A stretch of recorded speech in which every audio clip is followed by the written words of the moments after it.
When you are despised by the media and your fellow teammates don't think highly of you, that is never a good sign. When you keep adding to it post-retirement of your potentially Hall of Fame career, well, that is a death nail to an election into Cooperstown.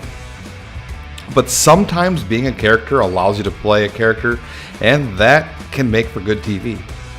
So let's go over the ups and downs of one of the best hitting second basemen of all time. My friends, this is the story of Jeff Kent, the man Barry Bonds hated. Jeff was born on March 7th, 1968 in Bellflower, California. There he would attend Enniston High School, where he'd end up getting kicked off that team after getting into it with his high school coach, after his coach tried to move Kent from shortstop to second base. And even with the dismissal, he would go on to attend the University of California from 1987 through 1989, and in his time there, he would be a 3-year starter for the Golden Bears.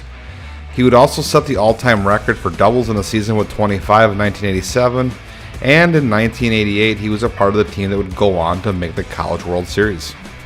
In 1989, during the middle of the year, he would go on to break his wrist, and that would end his season. And it was so significant that he would fall to the 21st round in that year's draft before being selected by the Toronto Blue Jays. He would only spend about 2.5 years in the minors and showed impressive power for a shortstop, especially in the late 80s. There, he would knock out 41 homers while driving in 158 runs, while having a batting average of .258. In 1992, he'd end up making the opening day roster out of spring training and would go on to make his debut on April 12, 1992, where he would get his first hit and his first at-bat.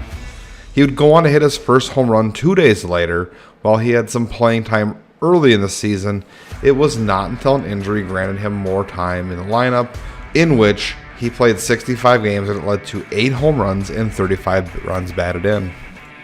However, his time did come to an end on August 27th when he was traded alongside outfielder Ryan Thompson to the New York Mets for David Cone. This really was a win-win trade for each team, as the Blue Jays got #1 starter and went on to win the World Series. As for the Mets, they got 2 starting-ish pieces for the expiring contract of Cone. Thompson would go on to play for 3 full years, posting a 3.4 WAR with 39 homers and 128 RBIs with the Mets. Kent, on the other hand, well, he'd go on to finish the year strong, being a starting rotational infielder in 37 games, and he'd add another 3 homers and 15 RBIs. With the Mets, however, he became disliked by his teammates as he was known to have a very quick temper and would at times isolate himself from the team. Some of it may have been attributed to not participating in hazing rituals, as he felt that he had left all that behind in Toronto before he was traded. Keep in mind, he was still a rookie in this trade. Anyways, over the next 3.5 years with the Mets, he would go on to hit 64 home runs, 90 doubles, drive in 252 runs, while having a slash line of .282, .330, .455 with an OPS plus of 108. On July 27th, the now dwindling Mets, who were 2-8 in their last 10 games post All-Star break, decided to trade Kent and rotational infielder Jose Vizcaino, both of who were 28, to the first place Cleveland Indians for infielder and former All-Star second baseman Carlos Baerga, who was 27, and Alvarzo Espinoza, who was 34 and a rotational infielder. Now, according to an article from Rising Apple written in 2021, this was ranked as the 10th worst trade in Mets history. Now, I try to see what the logic was in trading 2 pieces who were in their prime to save for an all-star and a guy who would go on to retire 2 years later and was unable to.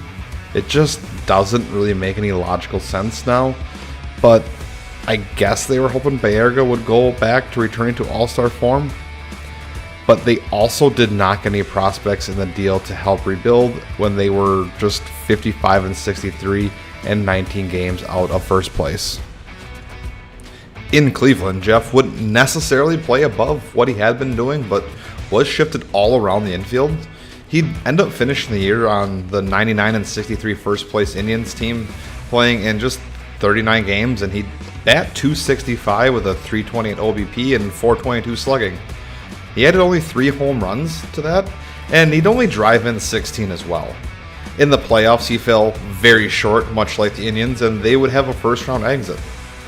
But in November, and he and his good buddy Jose Vizcaino, along with 23-year-olds Julian Tavares and Joe Roa, who was the player to be named later, were shipped to San Fran for a 31-year-old All-Star and MVP candidate Matt Williams, and 33-year-old pinch hitter / outfielder Trent Hubbard. Cleveland would go on to lose to the Baby Marlins in the World Series '97, but the Giants, well, they won the trade, and they replaced the second best player for a younger one in Kent. He was inserted into the lineup behind Bonds and posted his best numbers for home runs and RBIs in a season, 29 for homers and 121 RBIs respectively, and would go on to finish 8th in MVP voting. In 1998, he was awarded the Willie Mack Award, which is an award presented to the most inspiring player voted on by players, coaches, and other staff. He would also go on to break all of his personal best numbers in RBIs and home runs, 128 and 31, and once again be in the MVP discussion, placing 9th this time. Now, into 1999, Kent would go on to claim his first of 3 consecutive All-Star Game appearances, but also put up his worst numbers as a Giant. In this year, he'd put up 23 homers, 40 doubles, 101 runs batted in, while having a slash line of .290, .366, and .511. This would be most players' career best season, but for Kent, it was arguably his worst in San Fran. He'd also go on to finish 26th in MVP voting, and at the age of 31, you'd think maybe there'd be the start to some decline on the horizon, but for some reason, there's always something special about getting older in San Fran at this time. Barry Bonds. Anyways, because in 2000, the 35-year-old Barry Bonds would go on to hit 49 home runs and drive in 106 runs with a slash line of .306, .440, and .688 slugging. By the way, phenomenal numbers. Posting a 7.7 WAR and finishing 2nd in the MVP voting. Now, this story is about Jeff Kent, and I want to put in perspective at just how insane of a season Barry had that Jeff Kent beat him in the MVP race. So here, let's look at Jeff's numbers. 33 home runs, 125 RBIs, 41 doubles, a slash line of .334, .424, and .596, and a WAR of 7.2, as well as his first of 3 consecutive Silver Slugger awards. Now, Barry probably should have won, which would have been his 4th MVP and would have put him solely in first place at this time with the most MVPs won all time. But he would have to wait another year to break that record, and it also would have left him with 8 had he won this year instead of the number 7. But we'll never really be sure if that record will ever be broken. I highly doubt it, but stranger things can happen. But I think Kent got the nod as he was Mr. Clutch on the team, always being the guy to get the runs in when they needed them the most. And I think this is also where we start to see the tension build between Barry Bonds and Jeff Kent, as both of these guys are amazing athletes who strive to be the best player in the world. And I mean, you're competing against number 3 and 4 in the order basically as teammates for first and second MVP races. In 2001, he would take a step back, and while he would get an All-Star and Silver Slugger nod, however, his numbers were not as good as previous years. And this is the other year I argued could have been his worst in San Francisco. He had a .298, .369, .507 slash line with 22 homers and 106 RBIs. He also added 49 doubles. As I could state, with most players, this would be a career year for a lot of other second basemen, unless you're one of the elite of the elites. Coming into 2002, though, Jeff Kent would report to spring training with a wrist injury, and he told the team it happened while he was washing his truck and he slipped and fell off the runners. Now, 911 logs report otherwise, stating Kent was injured while doing wheelies and other stunts on his motorcycle, and this was one of the really big last blocks that Kent knocked over that left the front office with a very sour taste in their mouths, especially in a contract year. Now, in June, 25th, 2002, there was a play where third baseman David Bell would have had a bad throw to second base, and after the inning, Kent would get on Bell screaming at him about it. Now, Barry, who was good friends with Bell, got into it with Kent, and all hell would break loose basically in the dugout, with Barry putting his hands on Kent and around his neck before old Dusty Baker would break it up. He would also put his hands on Kent, which is unseen for a manager to really get physical with a player, but ultimately the dust-up would be brushed aside and the two would go on to hit back-to-back homers in their next at-bats. After the game, however, Barry did not say much on it, while Kent said that this was just added to the list of altercations the two have had over their time together in San Francisco, including a time where there was a physical altercation, and Jeff stated that he went on to hit a grand slam directly after. At season's end, reporter Ray Rotato would say that, quote, "The one who lives longer will attend the other's funeral just to make sure he's dead," end quote. Besides the conflict, though, Jeff would go on to have a hell of a season. He'd hit 37 homers, which was a career best, and driving 108 runs while racking up another 42 doubles. He'd also post a slash line of .313, .368 with a .565 slugging. He'd also receive another Silver Slugger award and ultimately finish 6th in MVP voting behind his best friend Barry. As a team, though, the Giants finished the season 95-66-1. The tie came as a result of basically a 2+ hour rain delay after the 10th inning in Atlanta, and they would end up going on to beat that same Atlanta team in the DS in 5 games and the Cardinals in 5 games in the LCS to face the Los Angeles Angels of Anaheim in the World Series. Through the playoffs, though, Jeff played all right, but hadn't been the force most were used to seeing at the plate.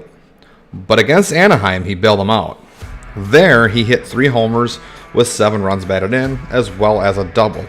He also crossed home plate 6 times, but however, as a team, they came up short in Game 7 and ultimately lost the World Series. This would be the last time Jeff ever suited up for the San Francisco Giants.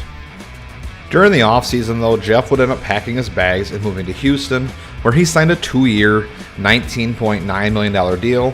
And in his time there, he did have some notable moments, like being a part of a triple play, as well as setting the longest hit streak in Astros histories at that point in time with 25 straight games.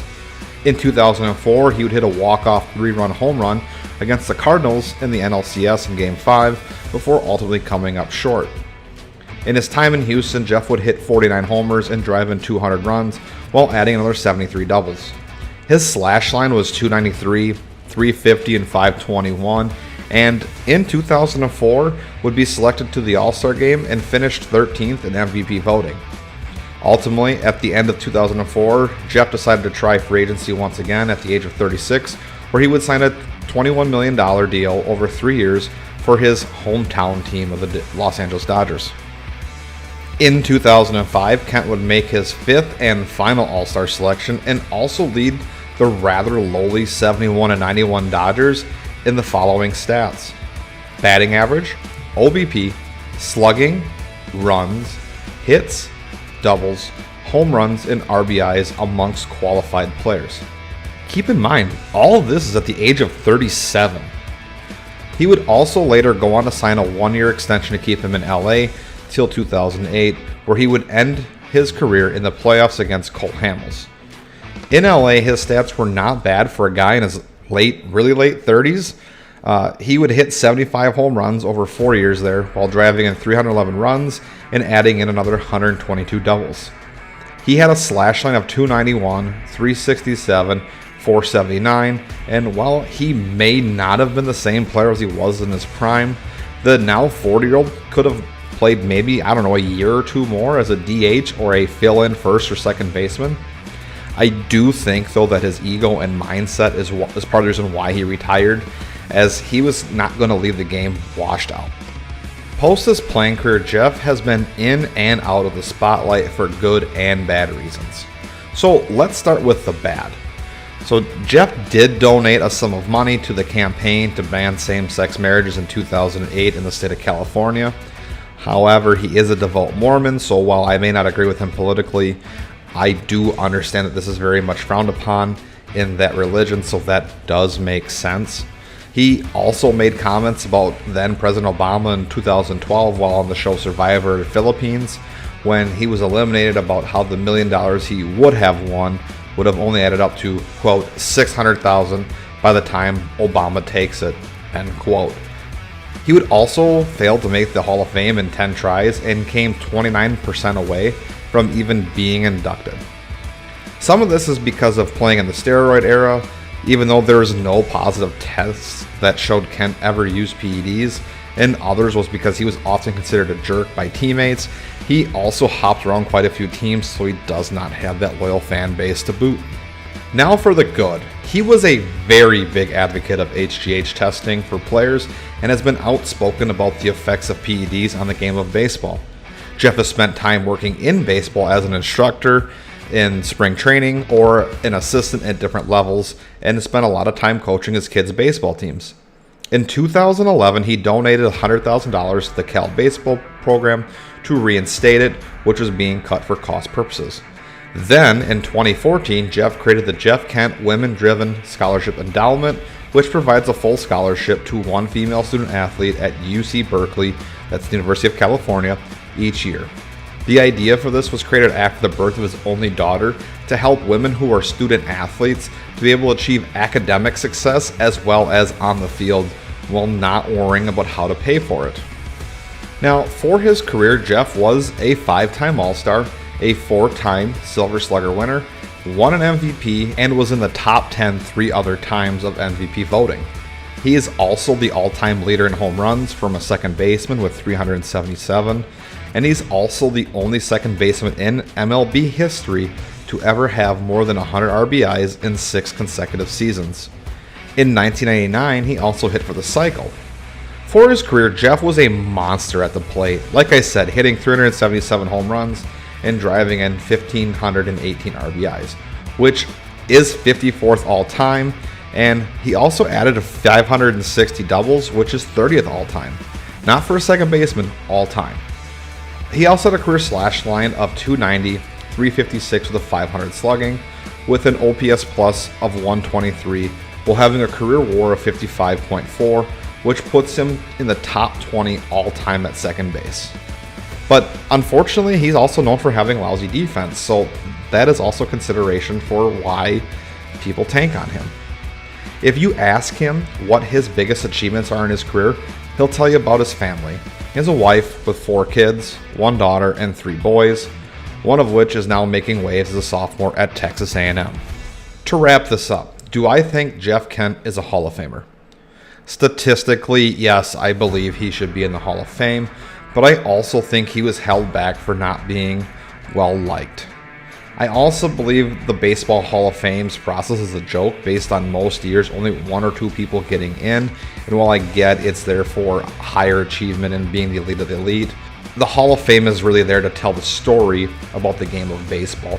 And while I understand that the era he played in was controversial, you can't talk about the revitalization of baseball without their players. Hell, this is why I became such a big baseball fan in the late 90s as a 6 or 7-year-old. And I do believe if he's not a Hall of Famer, he should at worst be the litmus test for future generations like a baseman for what you need to do to get into the Hall of Fame. He was one of the best clean hitters that we know of in the steroid era. I will emphasize that we know of, as he never tested positive for steroids.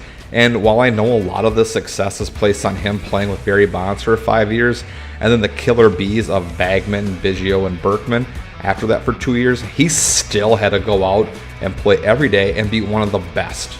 And with that, thanks for watching, as this has been fun covering one of the more predominant players in baseball history. I usually stick to lesser known players, and I watched a TikTok this weekend about a really weird injury in the USFL in the 80s, and I'm going to cover probably the most interesting injury I've ever heard of when I was growing up, in Joel Zumaya, who basically ruined his career thanks to Guitar Hero. So thanks for watching, and see you next time.